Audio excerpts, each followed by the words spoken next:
네, 현재 여러 가지 뉴스가 나오고 있습니다. 앞서서 전해드렸다시피 새해 첫 금리 동결로 결정이 되었고요. 그리고 일본 쪽 상황을 살펴보니까 10조 3천억엔 규모의 경기 부양책을 승인했다고 합니다. 니케이 지수 현재 1.3% 넘는 강세 흐름 이어나가고 있다는 점까지 좀 꼼꼼하게 체크해 보셔야 될 것 같습니다.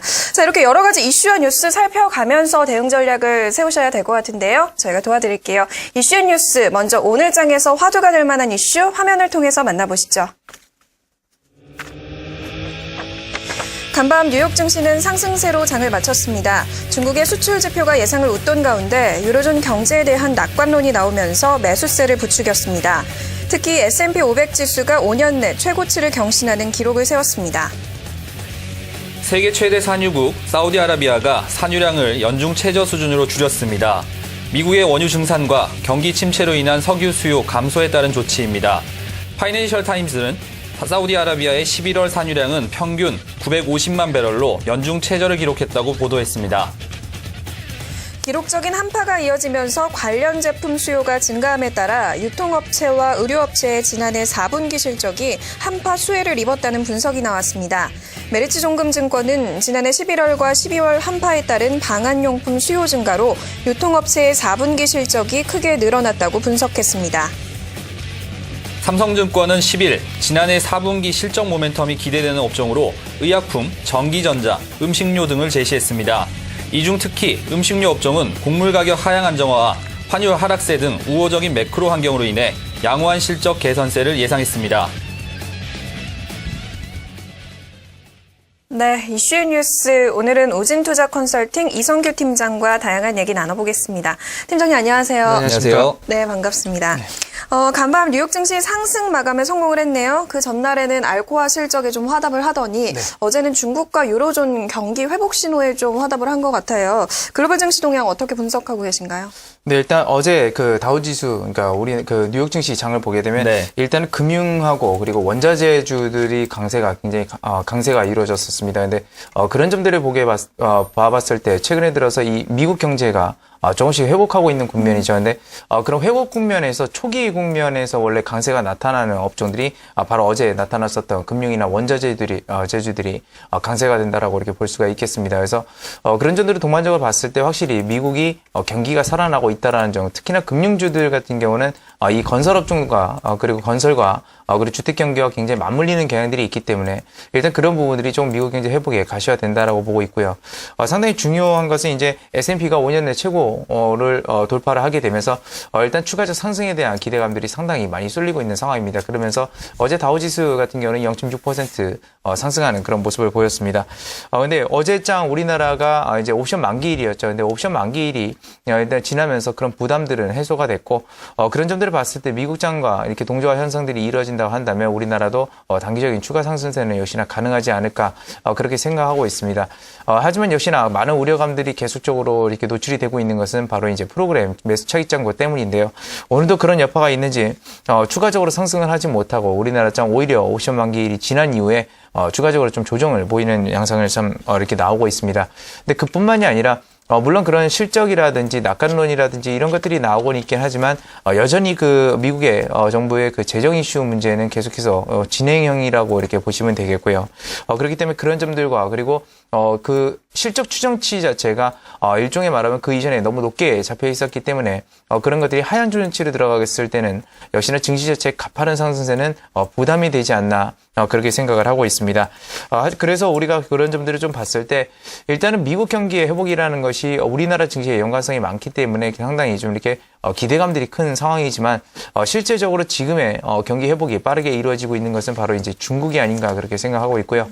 물론 미국 경기가 회복했을 때 그리고 중국 경기가 회복했을 때를 동반적으로 생각해 봤을 때는 역시 가장 유명한 업종 같은 경우는 중국 관련 그 섹터들이라고 볼 수 있는 화학 철강 섹터가 향후에는 가장 높은 폭으로 상승할 수 있는 여력이 있다라고 이렇게 보시면 되겠습니다. 네, 전일 만기일에 대한 평가는 국내 시장의 최악의 시나리오를 중국이 이겨냈다라는 평가가 나오고 있습니다. 미국 시장도 좋기 때문에 대외 여건은 굉장히 좋은 상태인데요. 우리 시장 하면은 원래 해외 시장하고 커플링, 그러니까 동조화 현상이 굉장히 뚜렷하기로 유명하지 않습니까? 그렇다면 미국이 좋아진다면 우리 시장도 단기간이지만 좀 더 좋아질 것이다라는 예상을 해봐도 좋다고 보십니까? 어떻게 보십니까? 네, 그렇습니다. 그러니까 우리나라 같은 경우는 이제 IT 네. 이게 수출국이기 때문에 그것이 이제 주도 수출로 하고 그걸로 인해서 역시나 그 수출 부분에 있어서 수익을 상당히 많이 올리는 나라인데요.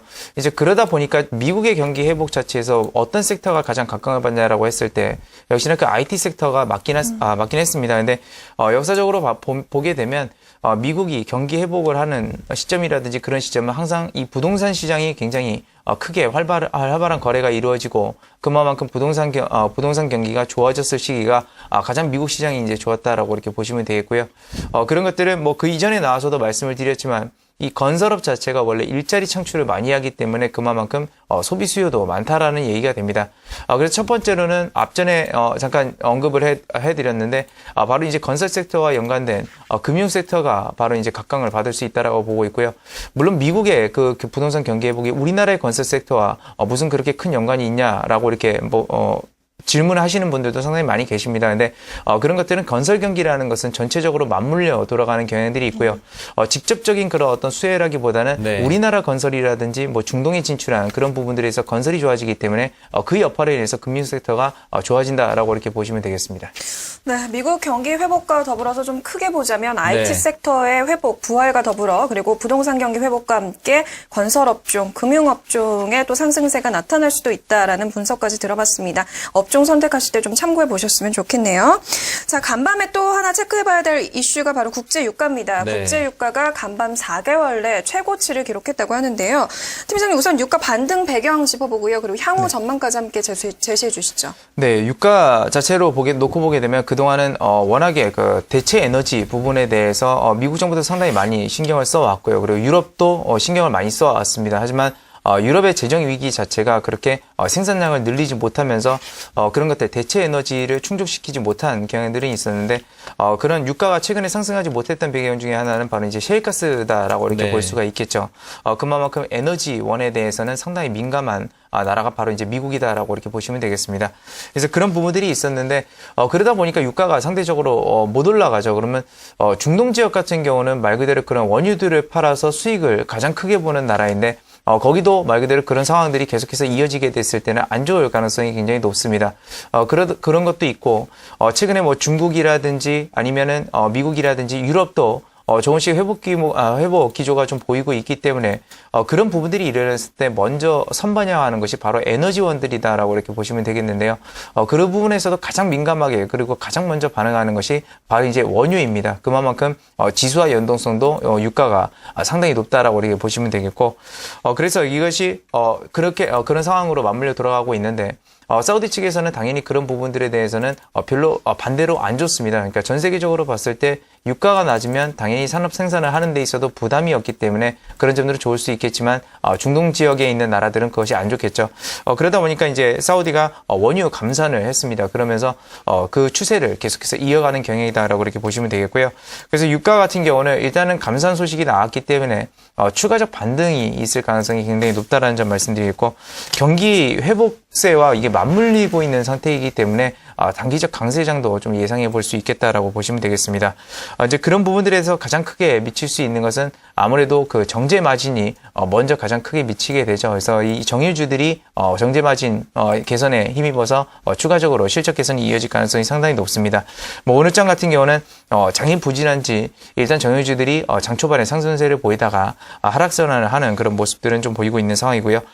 그런 다음에 여기서 중요한 것은 단기적 원달러 환율에 대해서 하방 경직이 이루어질 수 있다라는 겁니다. 그러니까 원유가 강세가 되게 됐을 때는 당연히 그 결제 통화가 달러이기 때문에 달러가 후행성으로 올라갈 가능성이 높다라는 것이죠.